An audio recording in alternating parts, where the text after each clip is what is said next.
সুবর্ণচরে কৃষক সমাবেশ অনুষ্ঠিত হয়েছে। নোয়াখালী থেকে আবুল বাশারের পাঠানো তথ্য ও ভিডিওচিত্রে থাকছে বিস্তারিত। অভিযান নিউজ টিভির সাথে আছি আমি তৌফিক হাসান।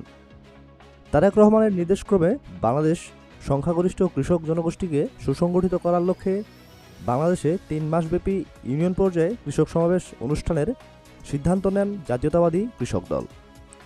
তারই অংশ হিসাবে নোয়াখালী জেলার সুবর্ণচর উপজেলার চর ওয়াবদা ইউনিয়ন জাতীয়তাবাদী কৃষক দলের উদ্যোগে কৃষক সমাবেশ অনুষ্ঠিত হয়।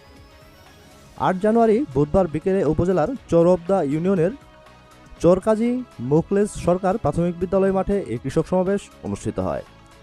কৃষক মোহাম্মদ বসিরুল্লাহর সভাপতিত্বে এবং মোহাম্মদ সোহাগ চৌধুরীর সঞ্চালনায় প্রধান অতিথি হিসেবে উপস্থিত ছিলেন জেলা কৃষক দলের আহ্বায়ক ফজলে এলাহি পলাশ। বিশেষ অতিথি হিসেবে উপস্থিত ছিলেন জেলা কৃষক দলের যুগ্ম আহ্বায়ক জিএস মোহাম্মদ হারুনুর রশিদ, উপজেলা বিএনপির সহসভাপতি মোহাম্মদ ইসমাইল হোসেন প্রমুখ।